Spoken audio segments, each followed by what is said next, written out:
Yeah, for All sure. right. Eric, thanks again for joining. So Hey, Jason. today's show, aside from seeing the red in the market, we had what's called the FOMC meeting. So not the FOMO meeting, which is actually what we're having now, but the actual FOMC meeting. The FOMO meeting is way more fun. Exactly. The FOMC meeting these days, not so much. So for that, that's kind of like today's talk, although we have a lot of data that we kind of want to go over just to share our opinions about the outcome of that, both short-term, long-term with the equity market, energy market, obviously then the crypto market as well. Of course, though, because of that, we have a disclaimer. So I'm just going to put that up. We'll be right back and we're going to dive into it. So see you in a bit.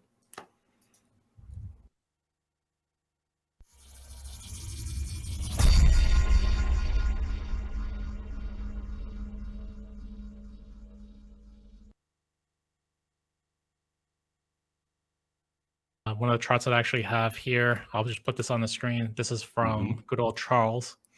But I think it's interesting to see the data points from like years prior. Mm-hmm. I maximize this. So clearly this cycle, the blue, the rapid actual change of the actual rate increasing. I mean, just the incline of that. I mean, that's kind of insane in itself. But prior to us talking, there's a reason why, so instead of not necessarily long-term gain type events, they're kind of just saying, okay, let's just rip the band-aid off right now, just get it done and over with. We're going to increase rates. We're going to try to basically shock the system, and that should then help us elevate or bring things back down or make it healthier. But man, I mean, looking at these other years, all like, it's gnarly, isn't it?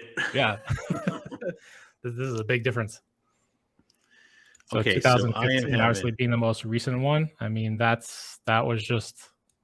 took time. That took months. But this one is just like,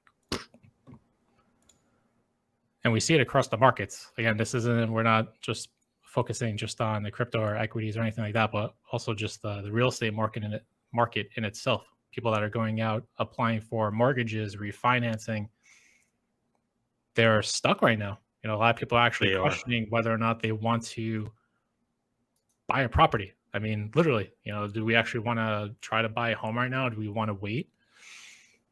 And that could actually be an episode in itself, because I personally think housing market's going to come down at least 20, 30%. And that's. But would you buy a home in this current condition? You personally? I don't know that I would, to be honest with you. I mean, I'm sure that you're going to start to see all sorts of prices come down. I mean, in my local geography, I mean, I'm seeing, 10% price drops right now in certain areas of the market. And keep in mind that, for those of you who, I won't bore you with the details, but for those of you who don't know, like I live in an area that, sort of year for year has seen some pretty explosive growth. We're talking upwards of 15, 20% a year. So, I mean, it's not like this area is a slouch, and yet I'm seeing that, and I actually think prices are going to go lower. I think it's going to be a little bit of a fire sale for a number of reasons that I guess we'll talk about here as soon as I can get my screen going. Which sorry for the delay. Yeah, I'm what I'm having to do anyway. So I won't bore you with all the details, but suffice it to say that I've got to.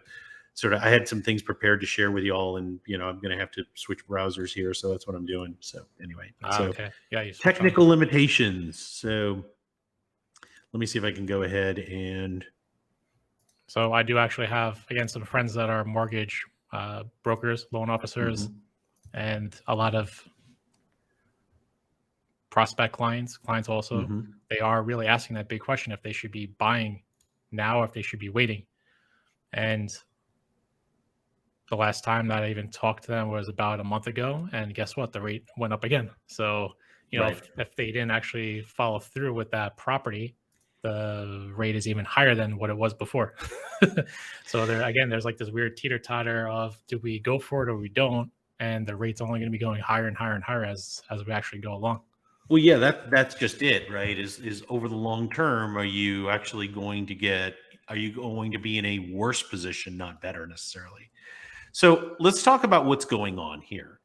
So let's break this down, if I may, here into sort of three categories. There's the whole what markets are doing right now.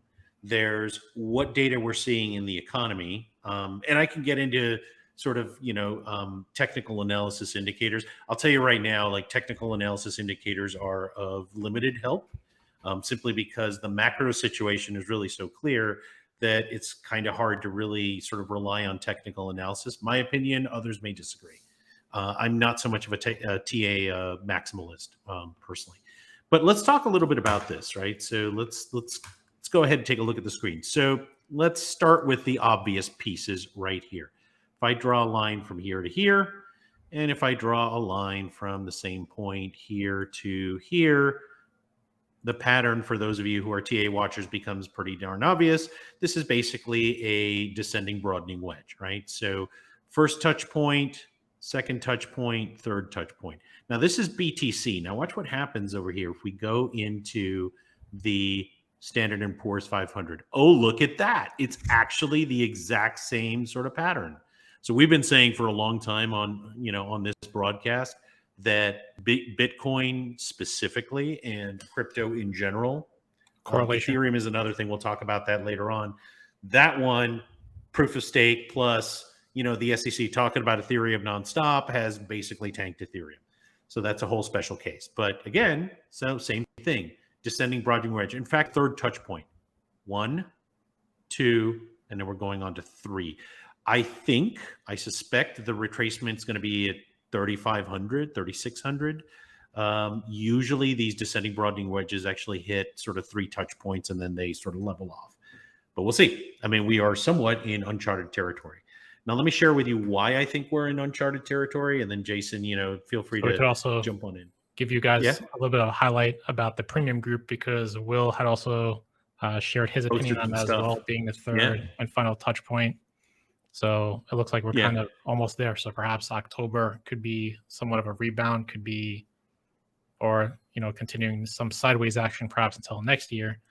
But it looks like from a TA perspective, everyone's kind of hanging in there, waiting to see what's next still. Yeah, I mean, again, it's of dubious value when you have, my thesis personally is, and it's really not much of a stretch. I mean, it's just common sense. When you have news in the sort of the media space, whether it's in the traditional equity space, bond space, crypto space, whatever, just in general financial news, if you have news that is strongly trending in one direction, TA starts to become a little bit less pertinent. It's not saying it's not valuable in any way, shape, or form. I'm not saying it's useless, but TA really is aimed at helping you understand certain patterns and certain sort of law of averages type movements, right? That's why we do it.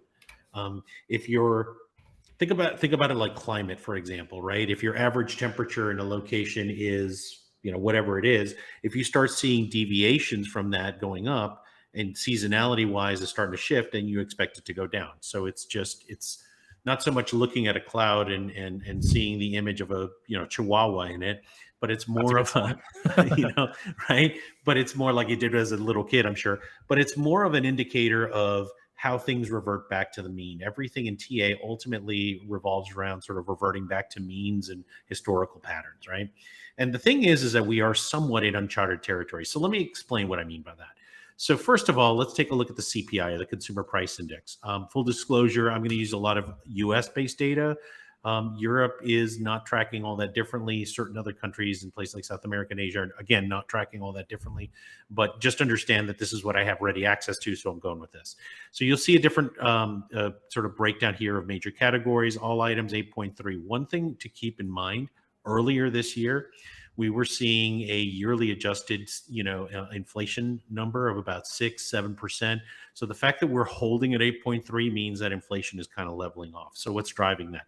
Well, food's up. All other non-food, non-energy items are at about 6.3. So it's a laggard. Food's up 11. Energy is up an eye-watering 24% almost. Okay, so what's really going on there? So food, energy, shelter, all the basics are going up. And in fact, the actual data itself kind of supports that conclusion. So if you go back and look at, your consumer price index in selected categories. Let's kind of have a look at each one of these. So I love this stuff, by the way, the US bls.gov, if anybody's interested. There's still like a treasure trove of information here.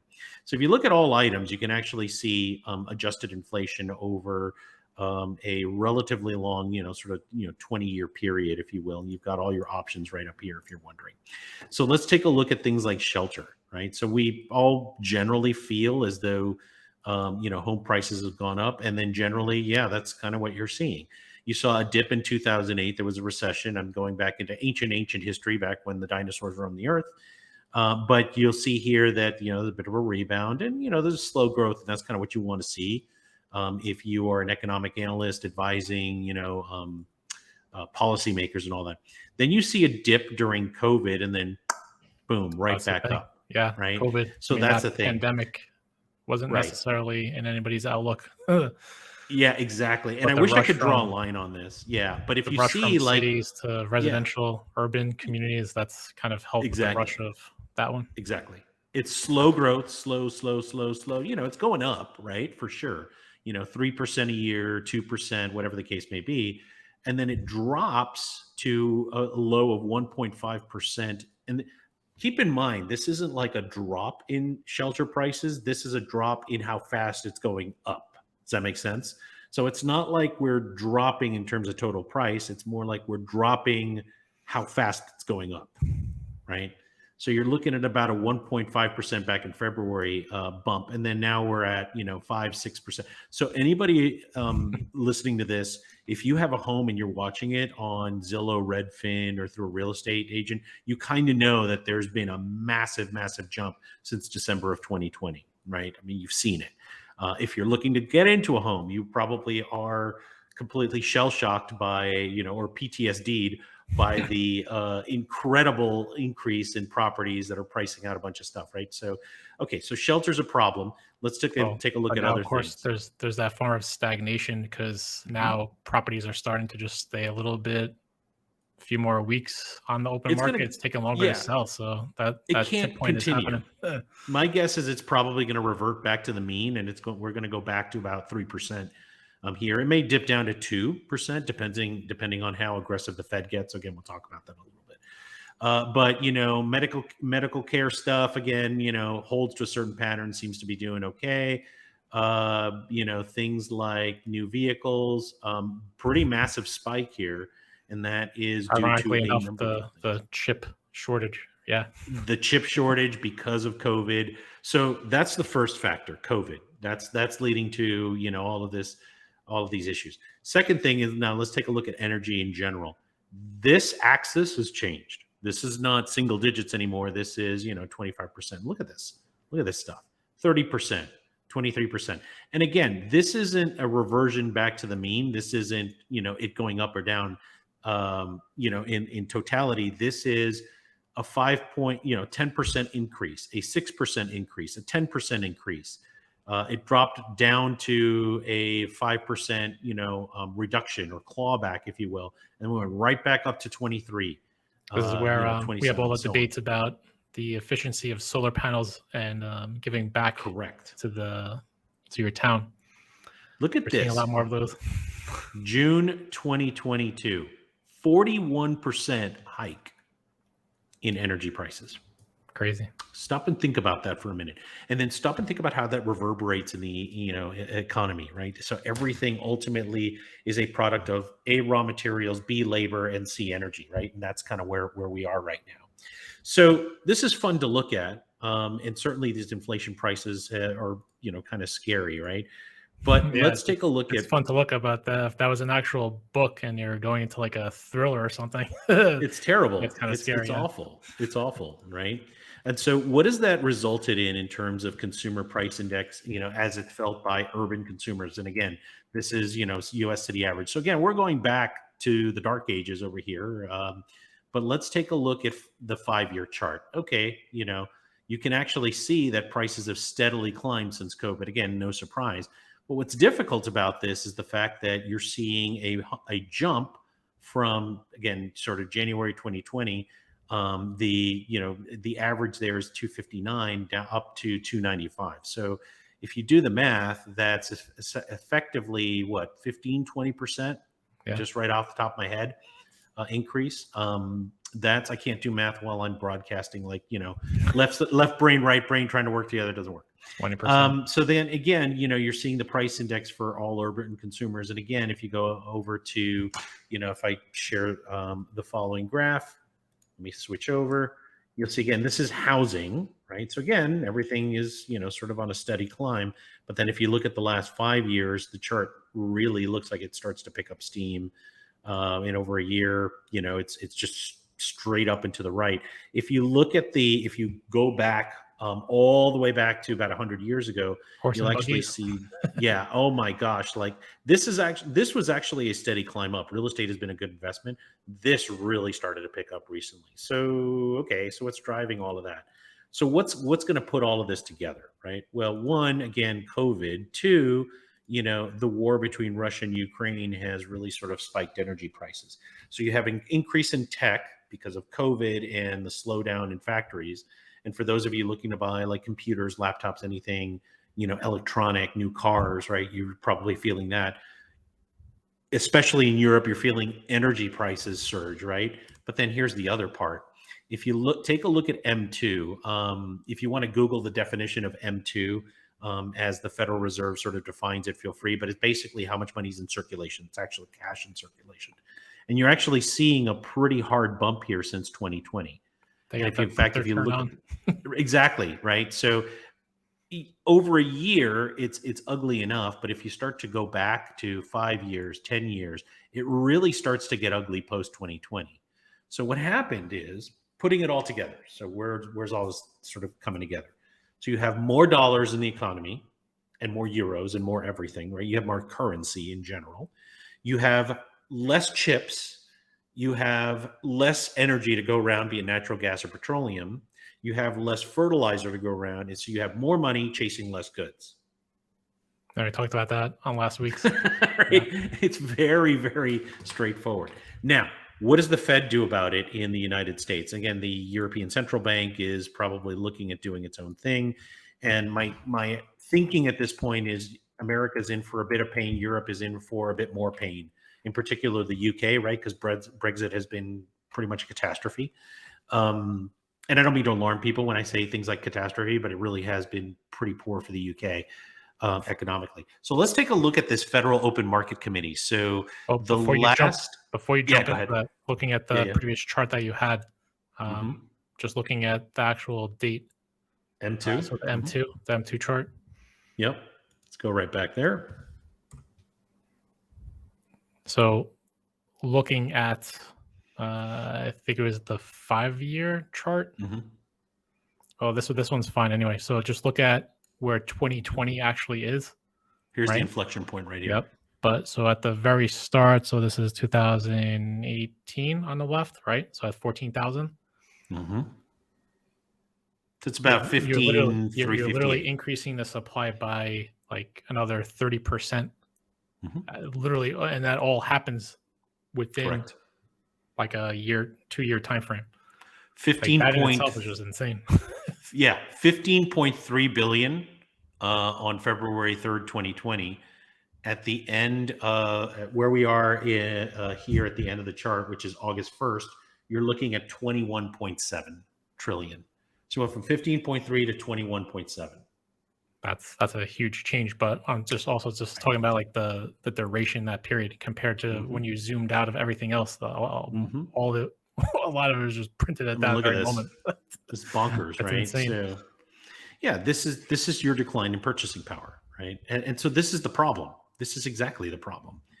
So then the issue becomes, okay, so what does the Federal Reserve do about it, right? Because the problem is they can't sit on their hands and do nothing. Because if we allow inflation to go up, and we just kind of shrug our shoulders and say, what's the worst that can happen?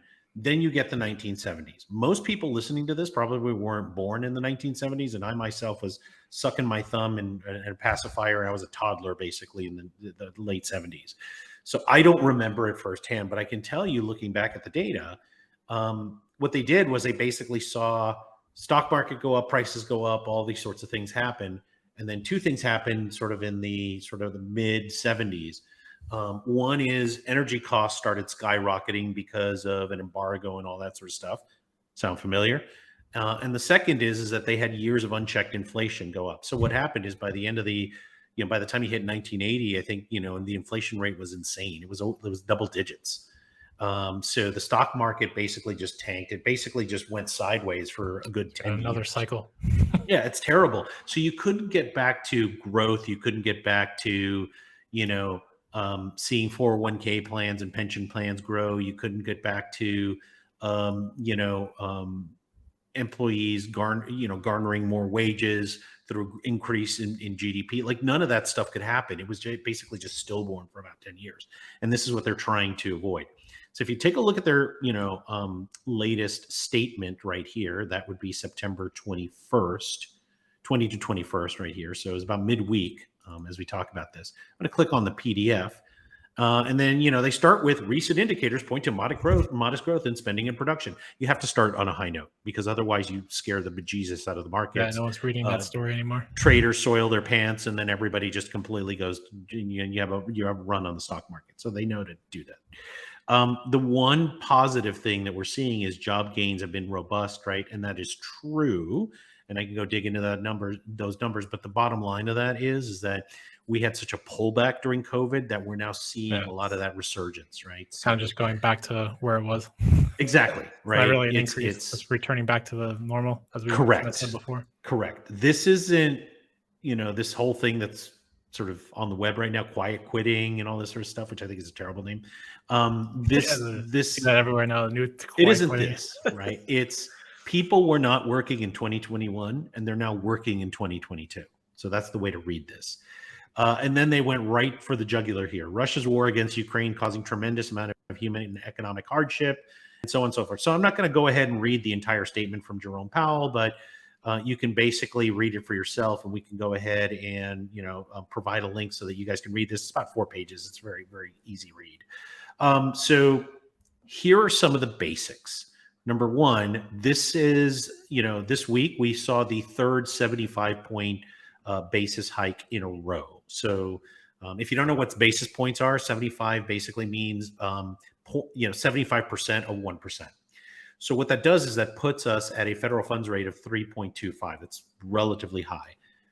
They're already making all sorts of noises. If you listen to Jerome Powell's statements, and I'm not going to quote verbatim, but I will tell you that generally he mentioned something to the tune of the Federal Reserve Board is discussing whether to hike another 1 percentage point or 1.25 or maybe even 1.5. So let me parse that for you right here. The thing that I'm reading in this is they're not looking at slowing down the federal funds rate. They're actually looking to bump it up even more. So what they're saying in effect on my screen as well, I could share it. Yeah. So what they're saying in effect is we have caused pain. We know that. You're in for even more pain, sorry to say, but we're doing that to rip the Band-Aid off, get it out of the way, and get us right back to a growth economy as opposed to a recession economy, which is probably what we're in right now. So and they're really open about right this. Here. Yeah, they're really open about this. So they're not, the other thing to read is they're not concerned about spooking the markets as much. They're basically going, look, it's ugly, guys. We're going to have to intervene in a big, big way. The question you need to ask yourself is that if those rates go up, if housing stalls, if hiring stalls, do you still have high inflation because of high energy, but now you have a stagnant economy on top of that? Yeah, that's not a great situation to be in. Kind of the scary part about ripping off this Band-Aid and that trajectory going up. Correct. The other thing is you're going to see on the web, like, the natural rate, the natural federal funds rate is 3.5. It'll never go up beyond that. I disagree. I think they could pump it up to 4.5 easily. Again, I'm not trying to be alarmist. Quite the contrary. What I'm trying to do is provide you guys a sense of what could happen so that you're prepared for it, right? So that it's not a shock. This is a possible. Right? This is it right here. I mean, this is where they're most likely going to. This is the dot map. So, I mean, it's almost as high as 5 point. Exactly. Yeah, it probably won't get to 5, but it'll go up. Right, it'll probably hit 4. I'd be willing to bet on it.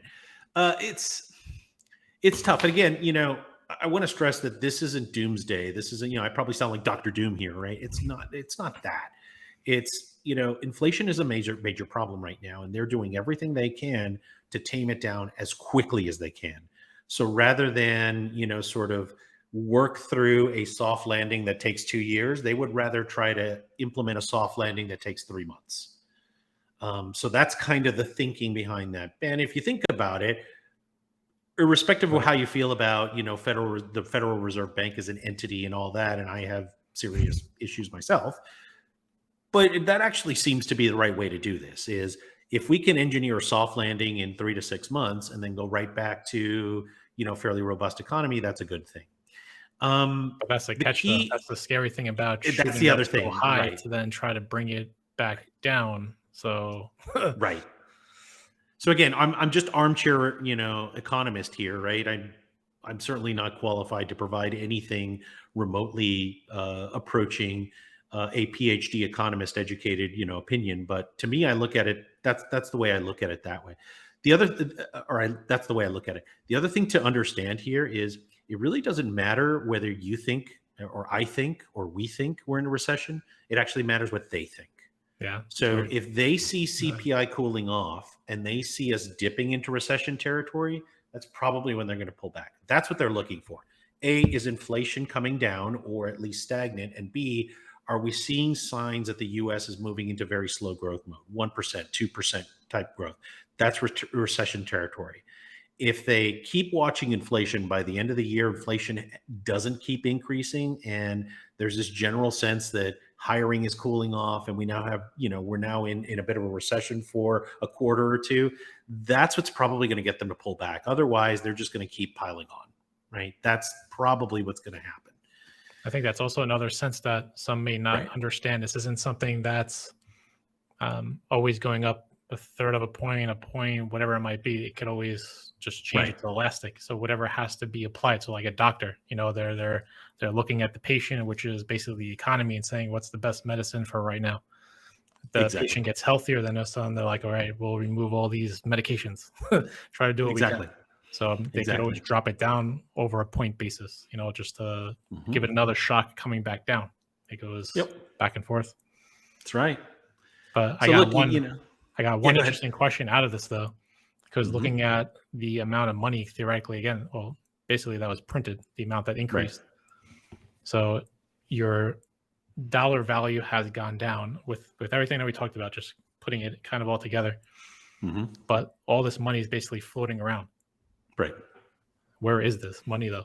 Think about that, right? Isn't that kind of weird? Like, where is it? Where is it? That's the question, right? So once the housing market comes down, cars are harder to basically buy, because now it's like a 11% interest rate to buy a freaking car, right? People aren't buying it. So then the value of the cars come down again.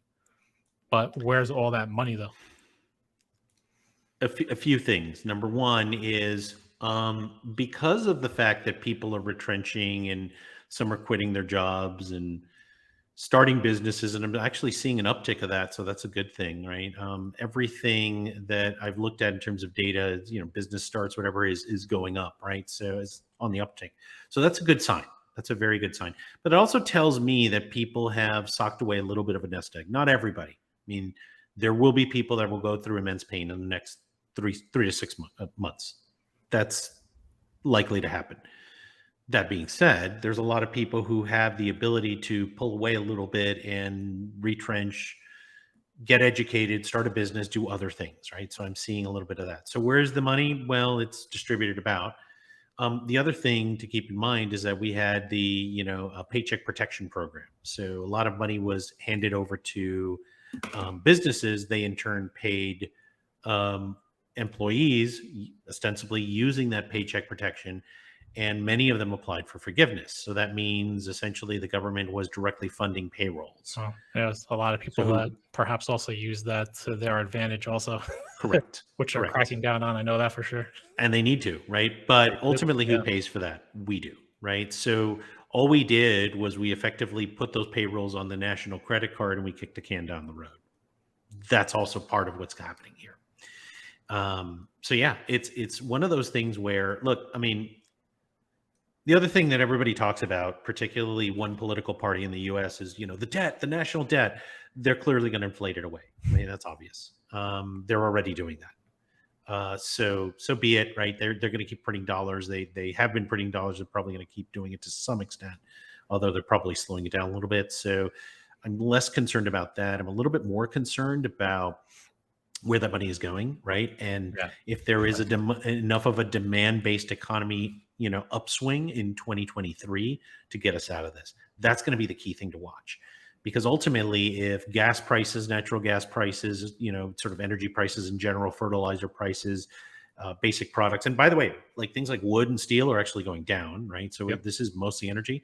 But if that saps everybody's ability to sort of lead, run the economy back into this demand-driven economy or recovery, excuse me, it's going to be a bit of an issue. It's definitely going to be a bit of an issue because we may stagnate for a year, right? And we don't want that. If we can arrange for a 1-year recession and a 10-year bull run, everybody's happy, right? That's the goal. The problem is that at the end of that tunnel, you're going to need people working, and you're going to need demand-based, recovery on that. Like, there's no other way to do it. Well, I'm gonna end this on more of on a definite positive note, but there's a lot of money out there, a lot of it. So what do you do with it, right? If you're crypto, what do you do? Like, what are you doing? I'm just saying in general, there's a lot of money out there, and for those that have made it to the end, there's something I definitely want to say, and this is definitely something I think FOMO related. If you are in a salary position, right? So you're basically in the salary, you're getting the same thing monthly, biweekly, whatever it might be. You are basically kind of getting hurt here. You're stuck in this rut or this cycle. Your value is still going down. Start thinking about other options. Start a hobby that could turn into a business. There's so many different avenues available now, just with the internet and the way things have changed over this past decade. It's insane. Talking to people 10 years ago, what was available compared to now. It's insane how many opportunities are available, but the money itself is out there, and there's a lot of it. So you basically just have to come up with a solid plan of action. You don't have to always just go all in. You could do step by step, get started. It's always good to have more than one option available. Always just get yourself out there. And these are the kinds of things that I definitely want to be talking about. And I know that in the premium group, we'll be talking about that as well.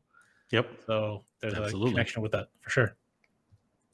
So then to sort of the end this conversation, and I think that's a great note to end on. But what are we doing, right? So what are Will and I doing, right? And the short answer is we've become sort of stablecoin and Bitcoin maximalists. If you're looking at buying a home, it's a long-term investment.